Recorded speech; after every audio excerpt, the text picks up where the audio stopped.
Alex, I just wanted to say thank you again. I don't know how you pulled that dinner off tonight, but you saved me. I owe you big time. I'm just glad it all came together. The restaurant had a last-minute cancellation, and I figured it was worth a call. It was a right place, right time situation. You say that like it's luck, but I was 10 seconds away from dragging those clients to a hotel bar. You made me look prepared, polished, like I knew what I was doing. You did know what you were doing. You've got good instincts, Ethan, just like your father. You just needed a little nudge to land on your feet, that's all. A little nudge? Alex, you've been my safety net since day one. I mean it. You make all of this look easy. Introductions, timing, even the wine list. I would have fumbled every second without you. You're giving me too much credit. Everything I know, I learned working under your father. He was a brilliant man, and I was lucky to have his trust. I'm just following through. Yeah, well, I think he knew exactly what he was doing when he brought you on. Honestly, I don't know what I'd do without you. That means a lot, and don't worry, you're not without me. I'm still here. We've got this together. Good, because I'm not ready to do any of this without you just yet. Then it's settled. We keep moving forward, one dinner at a time.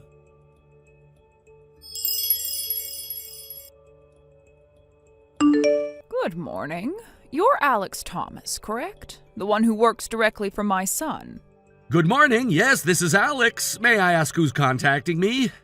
I'm Cheryl Langford. You might know me better as the wife of the late CEO, also known as Ethan's mother. Of course, Mrs. Langford. It's a pleasure to hear from you. If you don't mind me asking, however, how did you get my phone number? Well, I must admit I didn't get your contact info through official channels. I borrowed my son's work phone while he was in the shower. Thought I'd see what kind of people he surrounds himself with these days. I see. I feel as though I should gently mention that Ethan's work phone contains a number of sensitive internal communications. It's company issued, and many of the conversations on it involve confidential material. Even family members generally aren't granted access. Oh, how very proper of you. Are you seriously lecturing me right now? Me? His mother? Of course not. I mean no offense, Mrs. Langford. I'm simply obligated to raise the point. It's a standard protocol we apply to everyone, even family, just to ensure nothing private is accidentally exposed. Unbelievable. You must be quite confident in your position to speak to me like that. Do you enjoy this little role of yours, playing office gatekeeper while cozying up to my son? I'm not sure I understand what you mean by that. Well, don't play innocent. You've made yourself indispensable to him, haven't you? Like some little power-hungry assistant desperate to stay relevant. Well, it's over. I'm going to speak with Ethan and have you dismissed.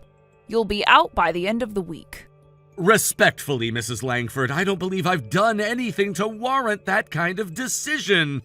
Is there something specific that's upset you? Don't pretend like you don't know. But fine, if you insist on playing dumb, I'll spell it out for you. Let's start with something basic. How old are you? Excuse me? Your age. How old are you? I turned 45 last month. And you're unmarried, yes? That's correct. Of course you are. Everything makes sense now. You're desperate. Desperate? Oh, don't insult my intelligence. A single woman in her mid-40s, latching on to the young CEO like he's your last chance at a future? It's actually quite pathetic. Mrs. Langford, with all due respect, I believe there's been a serious misunderstanding. Is there? Because from where I'm standing, it looks like you've been quietly grooming Ethan. First my husband, now my son. What's next? You aiming for board membership too? I'm sorry, are you implying that I've been, seducing the Langford family? That's absurd! Oh, don't bother denying it. Women like you always think you're clever. But I see right through it. The late nights, the business trips, the way you hover over him. Mrs. Langford, I don't know what image you've conjured up in your mind, but I assure you my relationship with Ethan is strictly professional. Oh, please, you think I haven't seen this kind of thing before? I knew someone like you would try to worm their way into his life the moment his father passed. You just couldn't wait to slide in and start playing the grieving supporting act. I don't even know what to say to that. I've dedicated over a decade of my life to this company. I was loyal to your husband, and I'm loyal to your son. That's it. Spare me the loyalty speech. You're not fooling anyone. I'll be speaking with the board and Ethan. There will be a disciplinary hearing. You're done. If there are formal concerns about my conduct, I welcome an investigation. I have nothing to hide. Prepare to be unemployed, sweetheart. I'll make sure of it. I'm sorry you feel that way, Mrs. Langford, but I stand by everything I've said and everything I've done. If you're finished, then please excuse me. I need to return to work. Oh, I'm not done yet. But you're finished. You'll see.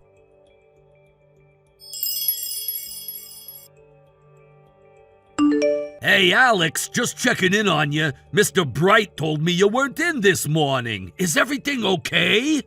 Good morning, Ethan. Yes, I'm home today. I seem to have come down with something overnight. Mild fever, fatigue. It's nothing serious, but I figured it was better to stay home and recover. Wait, you're actually sick? Like, legitimately ill? That hasn't happened since, I don't know, the Obama administration? That sounds about right. I'm honestly as surprised as you are. I can't even remember the last time I took a sick day. Okay, well, first of all, please don't worry about anything. Just rest. I'll send Mr. Bright over with some things if you need them. Anything you need, let me know, and I'll get right on it. Thank you. I appreciate that. Hopefully I'll be back in shape by tomorrow. I'll be reachable by text if anything urgent comes up. You're always reachable. That's kind of the problem. Take the whole day off, okay? And I don't want you to even think about anything going on here at the office. Doctor's orders or, CEO's orders. Understood. And forgive me for asking, but has your mother mentioned anything unusual to you lately? My mother? No. She's on a girls' trip with her country club crew. They left 2 days ago. I haven't seen her since Tuesday. I see. Why? Did something happen? No, it's nothing. Just a strange message that caught me off guard. But it's nothing for you to be concerned about. I'm sure it'll sort itself out in short order. Okay, well, let me know if it turns into something. You know how she gets sometimes. She has a penchant for cryptic texts, vague threats, and acting as though she runs this company from the shadows. Yes, I'm familiar with her particular style. Anyway, get some rest, all right? We'll survive a day without you. Who knows, maybe we'll even learn how to use the printer ourselves. If you could figure out how to get that thing to work, I'd really appreciate it if you could let me know. I've been trying to get it to work since I first started here. Anyway, thanks for getting in touch with me, Ethan. I'll check in this evening just in case. Only if you're feeling up to it. Rest first, text later. Deal? Deal?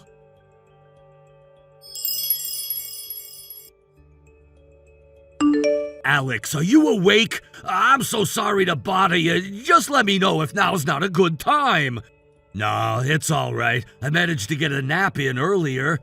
I'm feeling a bit more human now. What's going on? Okay, first of all, I need to apologize for the horrible texts my mother sent you last night. Honestly, I don't know what's wrong with her. That's nothing you need to apologize for, Ethan. I appreciate you saying that, but since she obviously won't apologize, someone has to. And speaking of my mother, she's here at the office. She showed up at the office an hour ago, completely unannounced. She barged into the lobby a bit ago. She was demanding to see me, and for some reason screaming that you needed to be terminated immediately. I see.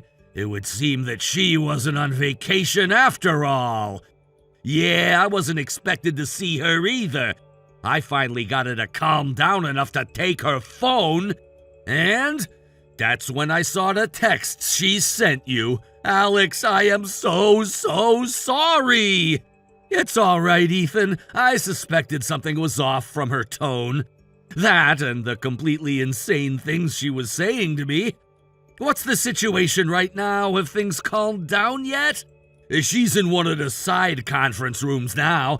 I got Mr. Bright and Clara watching her because, honestly, she's still pacing and muttering all sorts of nonsense.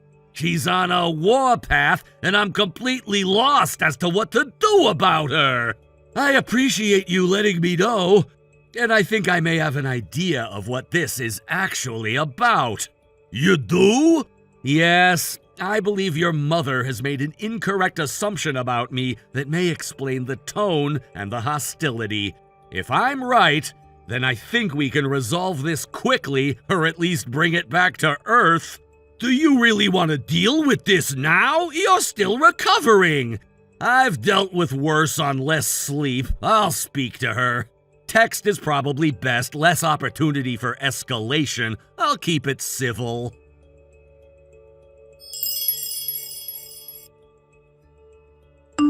I hear you requested to speak with me directly. Trying to place yourself on equal footing with me now. How bold. Or should I say, how delusional.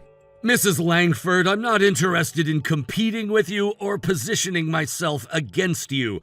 I only want to understand what's caused this level of hostility.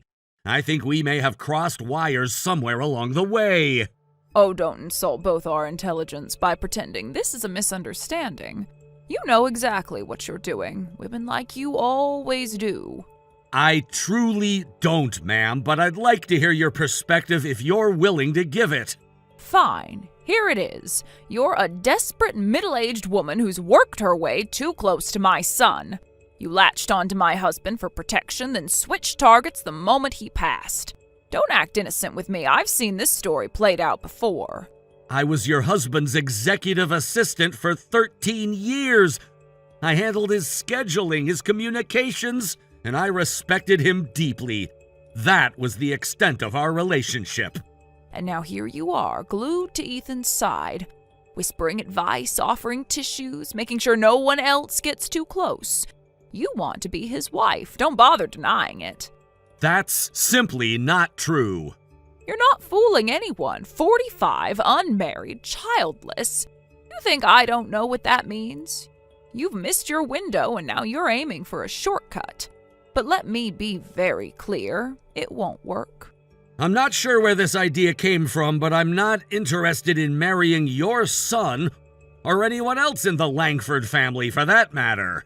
Too late for backpedaling. I saw the way you cling to him. You may fool that boy, but not me. You think you're going to become the CEO's wife and cement your little legacy here? No, ma'am, I don't. And even if you were interested, let's be honest, what man in his 30s wants a woman pushing 50 who can't even have children? Do you really think Ethan's going to build a future with someone like you? You're actually right about one thing. Oh, finally ready to admit it? Yes, I can't get pregnant. Exactly.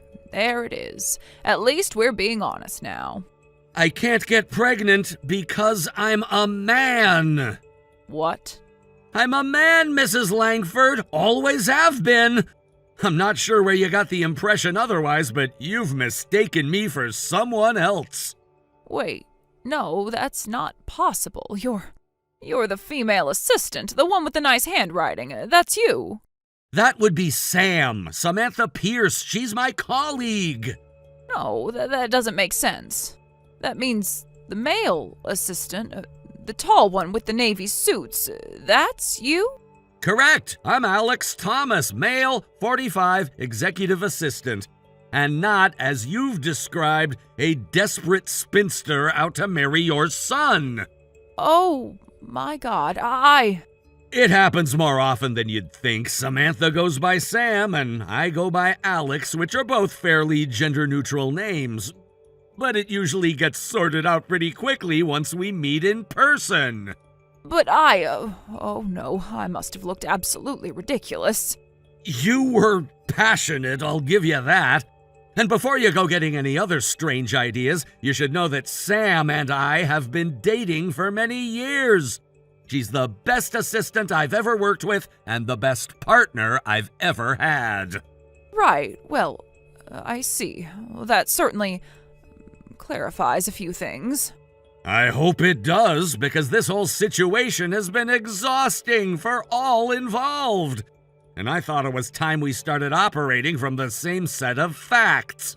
Yes, well, I think I've said enough. I'll let Ethan handle things from here. Good day. Actually, Mrs. Langford, I'm afraid there's still one more thing we need to discuss. No, I think we've said enough. This has been a ridiculous misunderstanding, and frankly, I'd prefer to forget the whole thing. Let's just move on, shall we? I'd like nothing more, Mrs. Langford, but unfortunately, this issue is one that absolutely must be attended to as soon as possible. Oh, for heaven's sake, what is it now? Your husband spoke to me not long before he passed.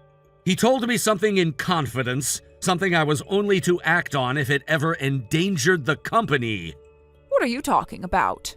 He believed you were having an affair with a younger man. He'd noticed the changes, such as your late nights, strange expenses, and flat-out lies. He didn't confront you because he didn't want a scandal. All he wanted was for the reins to cleanly be passed on to Ethan after his death. But he warned me, if your personal life ever spilled into corporate decisions, I was to notify Ethan immediately. That's a disgusting accusation. You are making this up. My husband never knew about my affair. I mean, I wasn't having any affair for him to know about. I wish it were so, ma'am, but your texts say otherwise. You didn't just have the affair, you promised that man an executive position. Now, setting aside the fact that you have no such authority, that is still a situation that most certainly fulfills your late husband's criteria. No, I didn't mean it like that. It wasn't official, it was just talk. I said I'd put in a good word for him, that's all. You're too late to talk yourself out of this. Sam and I both saw the messages. She's already filled Ethan in on the whole thing. Oh my God, no, this will ruin me. He'll cut me off, please, you don't understand. I wasn't thinking clearly, I just wanted someone who listened. Even before he fell ill, my husband never paid me any attention. It was nothing but work all the time for him. This isn't about your feelings, it's about your actions. You crossed a line. I'll fix it, I'll speak to Ethan, I'll take it back, just delete the messages. I'm afraid it's not your call anymore. Alex, please, can't you do this as a favor to your former boss's widow? I serve the current CEO, not you.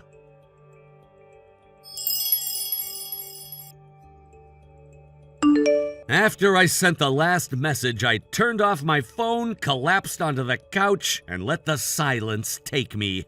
I must have drifted off because when I opened my eyes, Sam was there holding a mug of tea and wearing that half smile she saves for moments like these.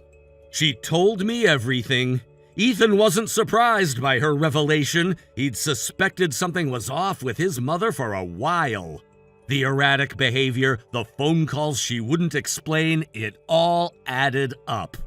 After we shared the evidence, he didn't even flinch. He just nodded once and asked for 5 minutes alone with her. She departed from the office crying, and none of us ever heard anything from her again. Turns out the man Cheryl had been seeing was married. His wife was not very happy when she found out. Cheryl lost her title, her social standing, her name. These days, I hear she's working 2 jobs just to keep the lights on. No driver, no club invitations, no assistant to fetch her coat. As for me and Sam, we're still here, still a team, still sipping tea while the storms pass overhead. And honestly, I've never slept better. Thank you for watching. Please subscribe and hit the like button. See you next time.